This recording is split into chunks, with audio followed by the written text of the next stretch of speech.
Okay, we're returning to where we left off yesterday in the Dvar Malchut of the Rebbe. And this was a speech that the Rebbe gave in 1992, the last public speech that he gave to the shluchim, to the emissaries. Now, the emissaries in Chabad, that's one of the big novelties of Chabad today, that there's all these emissaries all scattered all over the world, and that they all have Chabad houses, and they're helping people and bringing, especially Jews, and they're awakening Jews and pulling these Jews out of the darkness of the exile and bringing back Jewish identity and bringing Jews closer to the Torah and to the commandments, which that's the work of Moshiach. And to explaining to Jews what Judaism is, how wonderful it is, and how wonderful it is to serve God, and how amazing the commandments are, and to show how close it is and accessible to learn the Torah and to do the commandments and to please the Creator of the universe, to live a meaningful, life. So said the Rebbe, this is the whole purpose of the shluchim. This is the whole purpose of my emissaries, of all you people that are here. You're all emissaries only for one thing, is to complete this process that Abraham started.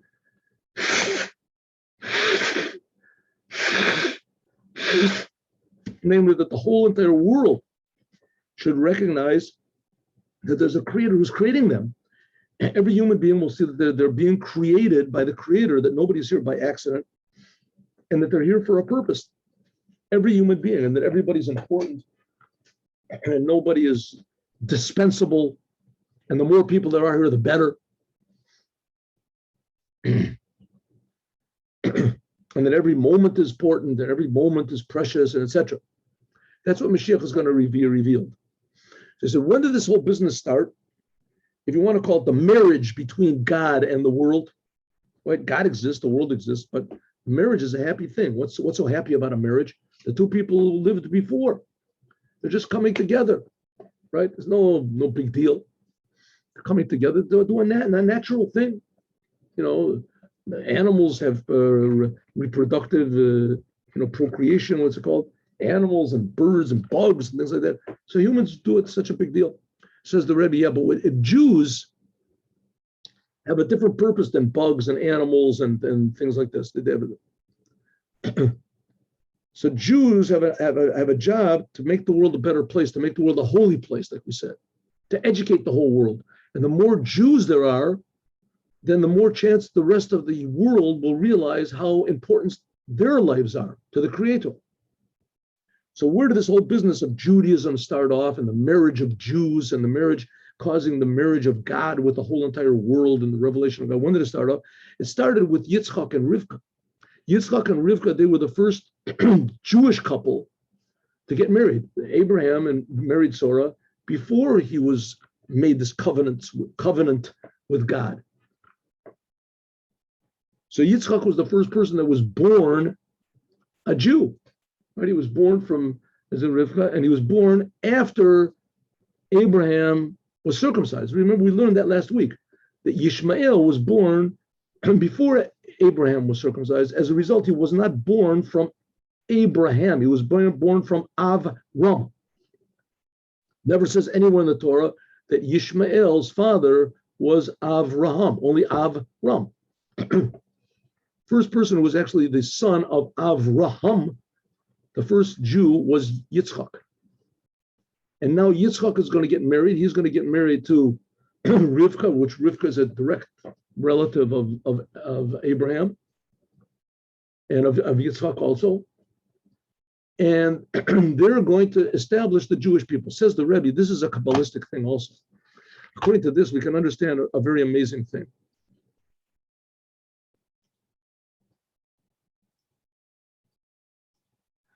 The explanation of Chassidut, this whole idea of the, which Chassidut is like the Torah Shebal Peh, the how do you say, we have the written Torah and then there's the oral Torah. Well, in Chassidut, the written Torah, that's the Tanya, and the explanation, that's Torah or Lakuti Torah. That's what we just finished learning, Torah.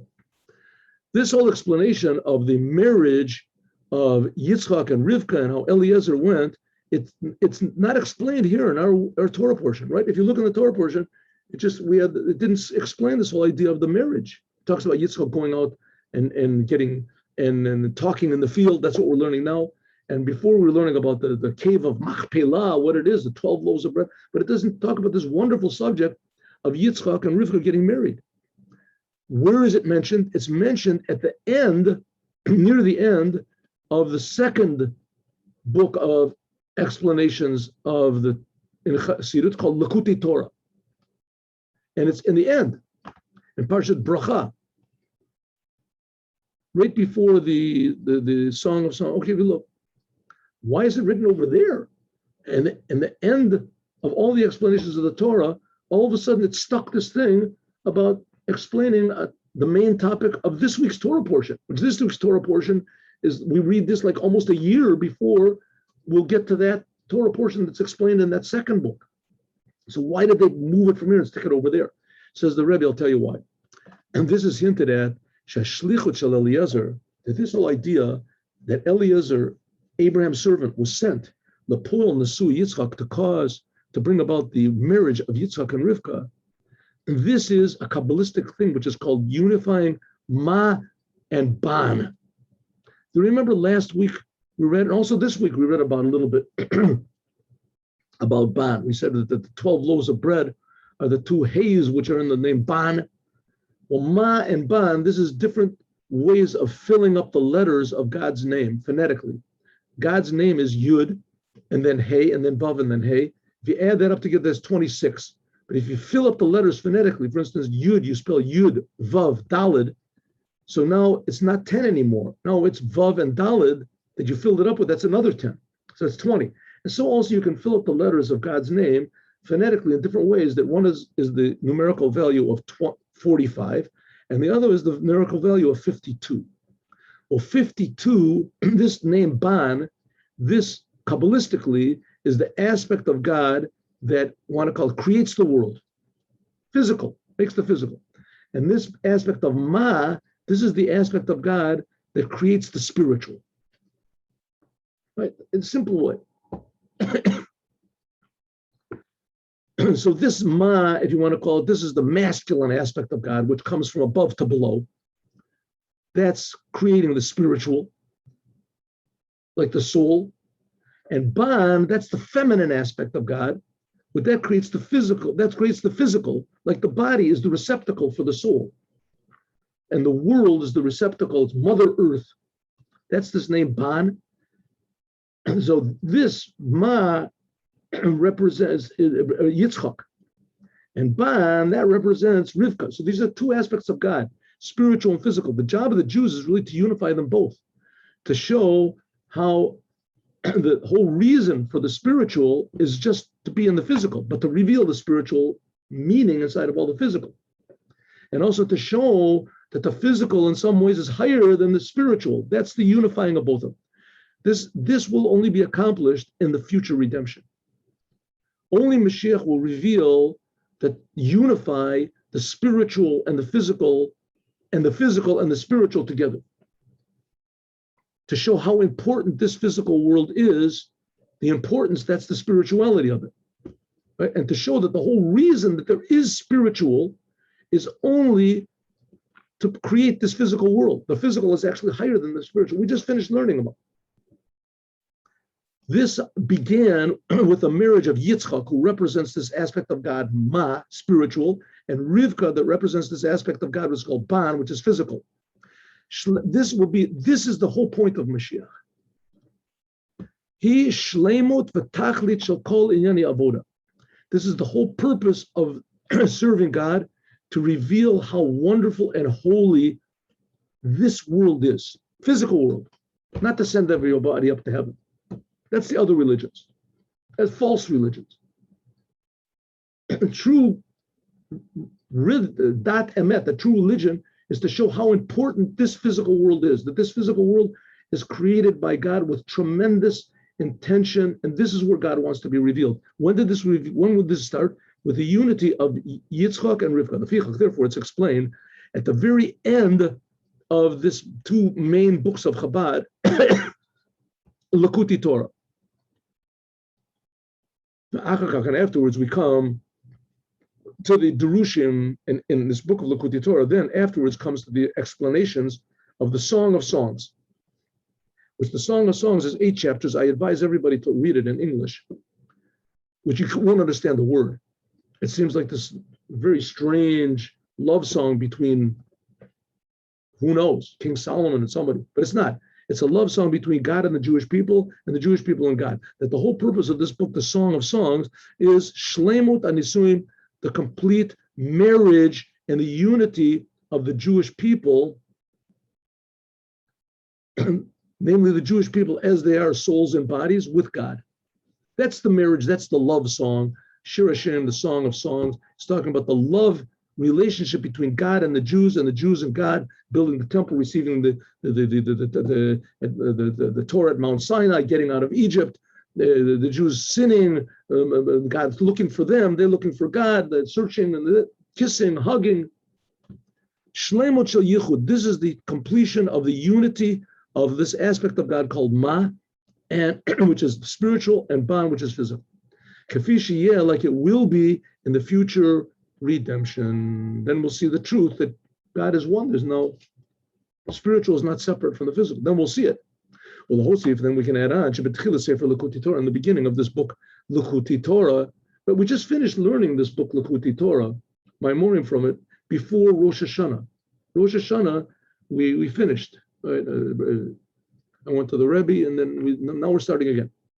And so the first 2 books of the Torah, Genesis and Exodus, is explained in this book Torah Or. And the last 3 books of the Torah, they're explained, Hasidic Chabad fashion in this book Lakuti Torah. The last 3 books of the Torah, the Leviticus and Numbers and Deuteronomy, they're explained in the second book. And after that explanation, all of a sudden there's stuck in this whole idea of this week's Torah portion of Ma'aban, of the unification of the.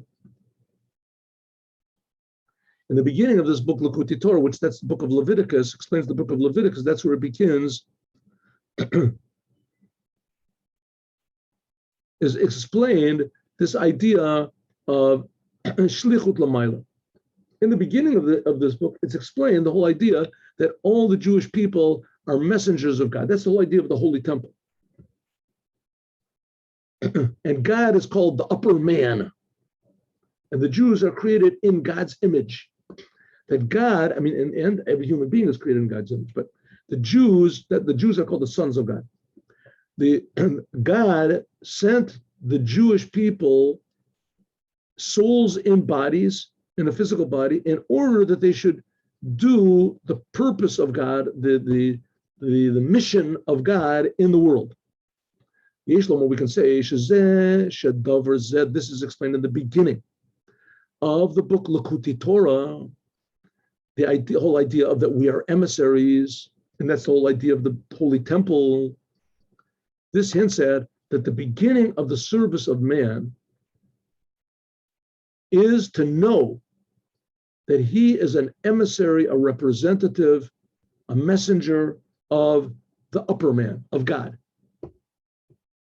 When it ends, it talks about, that's the beginning, but that's the beginning of this book, Lakuti Torah. And at the end, it talks about, like we said, this marriage of Yitzchak and Rivka, which seems to be not in place. This should be talked about in the book of Genesis, way in the first book of Chabad Hasidut. Let's talk in the end. Why? Because this is the whole purpose, uniting Ma'oban, to unite the spiritual and the physical together in this world. And this is a preparation. This is what we must do in order to prepare for the future marriage in between God, the essence of God, and this physical world. So first of all, we have to work with the spiritual and the physical, and then the rest God will take care of. Like in nuclear physics, don't think I understand nuclear physics, because I don't. But in nuclear physics, there's this thing called a quantum mass. This is what I was told. That as soon as there's a reaction, I understand how the atom bomb works or whatever. that there starts a little reaction between the two blocks of uranium or whatever it is. And as soon as the reaction reaches a certain point, it starts off slow. As soon as it reaches a certain point, then the whole thing just, goes into a whole totally, quantum leap, a different level of reaction. But it's the same thing here. By us uniting the spiritual with the physical, you do it sufficiently, all of a sudden there'll be a big jump. And that's the whole idea of Mashiach changing the whole entire world. According to this, so that's what it says in the beginning of this book, Likkutei Torah, talks about the beginning of service, to know that you are an emissary, you have a mission to do from God himself. You're here for a reason, to unite the spiritual and the physical.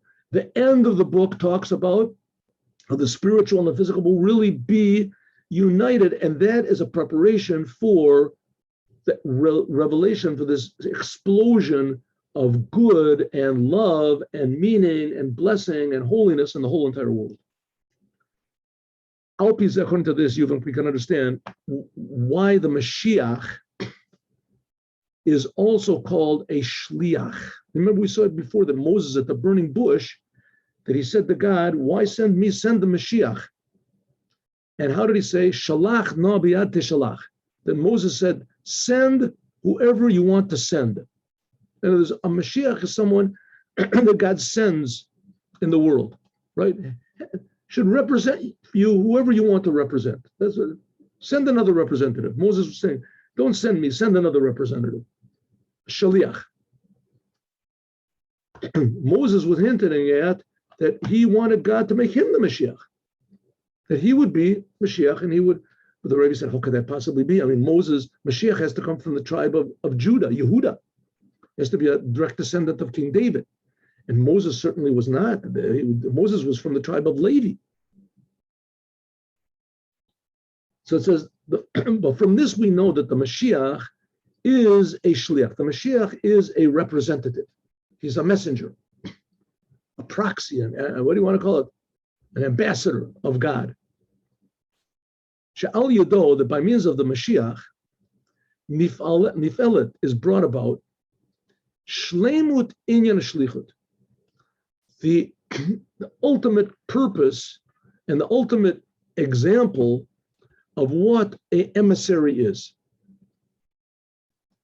What is the example? What is the purpose of a emissary of God? What's the purpose? Uniting ma'oban, to unite the spiritual with the physical, to bring the spiritual into this physical world.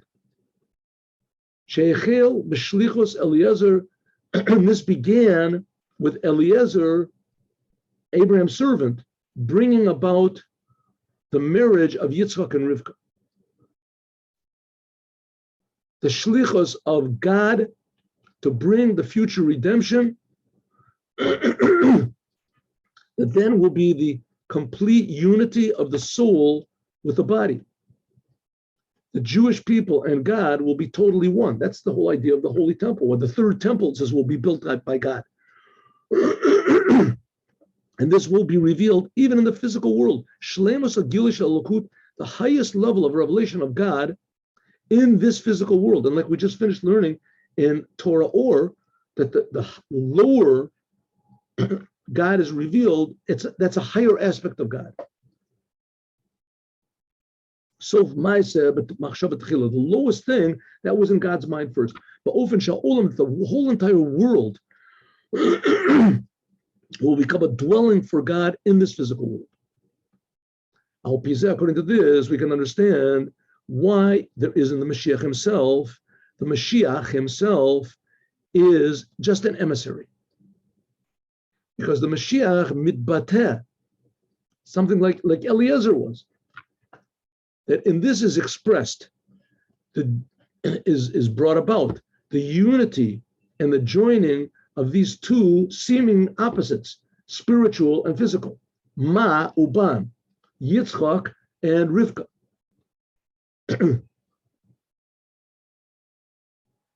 It's brought into the physical world. It's a thing in itself, so to speak, of the soul and the body, flesh and blood.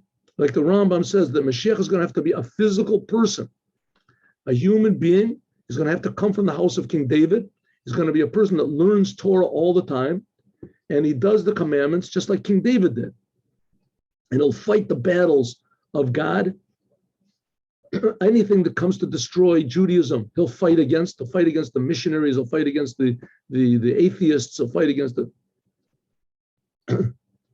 Dvar Moshiach shehu nimsa ba'olam shebo kaim minagdim. It means that the Mashiach will be a human being, and he'll be in a world where there is opposition to him. Because of this, he's going to have to make wars and win. We're not talking about he's going to have to take guns and kill everybody. Wars of education, of explanation. That's our main enemy in this world, is ignorance. Like we said, shtut tekedusa, craziness. People are crazy because they don't know how to control themselves. They don't know what right and wrong is. Together with this, the Mashiach will be a separate person. He'll be a human being, flesh and blood, with his own understanding and his own emotions and his own personal life. But on the same, together with this, the Mashiach will be an emissary of God. And it says that an emissary is like the one who sends him.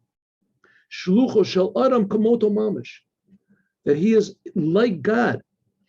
It says by Moses right at the end of the Torah, in Parashat Zot HaBracha, it says Zot HaBracha sheberach Moshe ishu Elokim. This is the blessing that Moses, the man of God.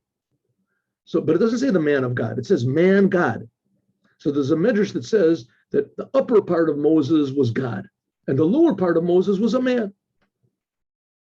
Shekain kadei lifol. That's what the Mashiach is going to be. He's going to be a direct emissary from God. And every Jew is already the son of God, but it's not expressed. The Mashiach will bring this into revelation. The Mashiach will reveal the unity of the soul and the body of every single Jew. Like he says, the Mashiach will he'll convince every Jew to walk in the ways of God and to strengthen Judaism. He'll unite spiritual and physical in the world. In order to do this, he himself has to have these two aspects in himself. He has to be a living example of this, like the Holy Temple was. What was the Holy Temple? It was a physical building, and in this physical building was the Holy of Holies. Pure godliness was revealed. But you can't do that. You can't reveal pure godliness in a building, can you? He says, you're right, you can't do it, but God can, and God did. That's the Holy Temple. And God wants the whole world to be a Holy Temple. So therefore, he sends Mashiach. The Mashiach is like a walking Holy Temple. He's human, regular human being, and he's pure godliness. And he's going to reveal that that's really every Jew. Every Jew is the son of God. Every Jew is the exact same thing. Every Jew is a holy temple. And then he's going to reveal that it's the same thing with the whole entire world, to make the whole entire world holy.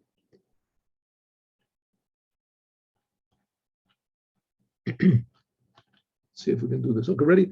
According to this, now we can understand why Moses said at the burning bush, he said to God, make an emissary, whoever you want to make an emissary. Shlach na b'yad tishalach. Right? Choose a representative, whoever you want to. Don't choose me. What did he want to say? He didn't want to go. He said no. He said, Moshe wanted to cause. And in fact, he did cause that there would be a joining and a unification of the first Redeemer, that's Moses, and the last Redeemer, which is Mashiach. Moshe on his own thing he was Torah, wisdom, the Torah of God, law. Like it says, Zechut Torah, Moshe Avdi. Moshe received the Torah from Sinai. Mashiach on his own, the main thing of the Mashiach is going to be a king, like King David. The Rambam says they'll stand up a king from the house of David. A king is for his people, for the Jews. He wants to unify them, strengthen them. We can say this is the difference between the idea of a mashpia, a person who is a teacher, that's chachma, wisdom, and a receiver, a pupil, Malchut. And it's also like the difference between the sun and the moon. The sun is the teacher, the giver. The moon is the receiver. That's what we said, like Ma and Ban, Yitzhak and Rivka. That's the receiver, Malchut, the lowest aspect. This is attached to King David. King David is a king. A king is the lowest aspect of God. Moses, so to speak, was the highest. Moses was Torah, wisdom. David was following, complete surrender. That's his main thing. Both of them, of course, had both. Moses was the most humble person in the world, and King David was a tremendous genius in Torah. The law was always like King David. Moses received Torah from Mount Sinai. He gave the whole Torah to the Jewish people. Moses is the source of the giver. From him was drawn the power from everything, the power of redemption, giving. The thing of Mashiach is that Mashiach, that's the end. That's the end of our service, the end of the whole exile. The receiver, we're going to receive godliness. The Jewish people, when they left Egypt, they didn't want to receive godliness. They got the Torah. They said, we can't receive the Torah. It's too much for us. But the Mashiach will make it that everyone will want to receive godliness. Everyone will want to receive the secrets of the Torah. Everyone will want to do the commandments, every Jew. The non-Jews will want to do the 7 Noahide commandments. They'll be receivers. But there's a good thing about Mashiach being a receiver. Moses was giving. He gave the Torah. He brought the wisdom of God down. Mashiach is the thing of surrender, humility. That by means of the humility and surrender, being a receptacle. So if so, like we learned in the first mind, we just finished learning, that the lowest really shines the highest. The lowest thing, this really reveals the highest essence of God. And that's going to be the Mashiach in the end. Moses was tremendously high. He revealed godliness from above to below. Mashiach is going to be the one that's going to bring the whole world to want to accept pure godliness in the world. Panemius, people won't think about going to heaven at all, nothing whatsoever. They think about only the greatness and wonders of this world and doing a commandment of God. Ooh. Therefore, the Mashiach, by making everyone into a receiver, like Rivka was the receiver, so this he's able to include within himself all of the blessings from above. Even more, the light, the ability to receive, this reaches a higher level than even Moses could receive, than the giver. Because that's the whole idea of the future redemption. The future redemption, the complete, total, true redemption, says that the feminine will be higher than the masculine. The body will be higher than the soul. That's why there'll be the raising of the dead. All the souls will leave heaven and they'll come down into the body because the body will be higher. How this is going to be, absolutely no, you can't conceive of this. This is the advantage of a body of a Jew regarding the soul, that only in the body is the power of the essence. And in the future, the soul will be provided for, the soul will be enlivened by the body. Because the body does the mitzvah, the commandments. Therefore, only the Mashiach, he will bring the total redemption. Moses could start it. He was the beginner. And Mashiach will be the final. And that's what Moses wanted to do, united. Moses will bring the true, complete redemption that Moses started, right? And that Moses began. So we can say, let's try to finish, we can say that by means of this, that Moses said to God, Shalach na bi'ad tishalach, together with me, send Mashiach. That by means of this, that Moses was the first redeemer, took the Jews out of Egypt and gave them the Torah. He also paved the way and opened the door for the last redeemer. That he'll take the Egypt out of the Jews, he'll make the Jews receivers. This caused the unity of these two opposites, in which the Mashiach will have these two things in himself.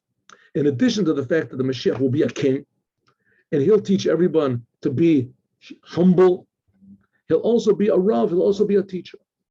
And he'll teach Torah to all the people. That's what Mashiach will do. He'll teach the Torah even to Moses.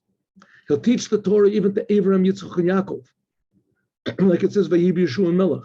And we can say that this is also hinted at what that the Mashiach, the word Mashiach, the numerical value, Mem is 40, Shin is 300, Yud is 10, Chet is 8. Mashiach is the numerical value of the word Shliach. Shliach, right? Only difference between Mashiach and Shliach is Mashiach is the letter Mem, which is 40, and Shliach has Lamed, which is 30, so it's missing 10. If you have Shliach and you add on 10, which that's the 10 aspects of the soul, Shakol Shlemus, then the whole entire essence and completion of Mashiach is by means of this, that we are Shluchim, but we do it with all the 10 aspects of our soul, from Chachma, the highest, until Malchut.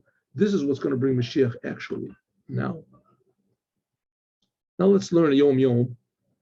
I'm a little bit over on time, but that's okay.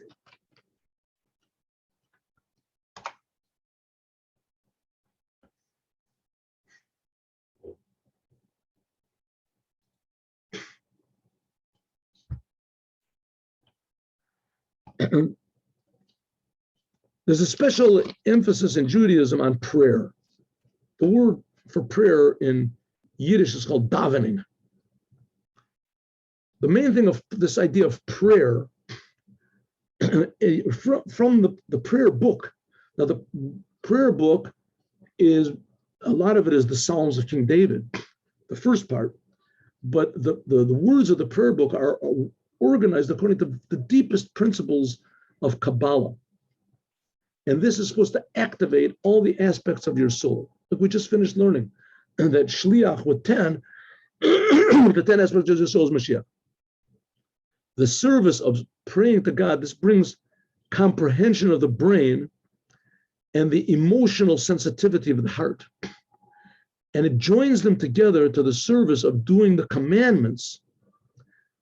So we have Chachma, intellect, emotion, and action. That the main thing is to bring doing the commandments with the fear of God and having good character traits in the physical, actual day-to-day world. So taking the highest aspects of God and bringing them into your personality until it affects even the lowest aspects of your life, your action and your deed. That's the real purpose of prayer in the morning. Have a good day. Today, God willing, 3 o'clock, we'll learn Chumash with the explanation. Have a good day with Mashiach now.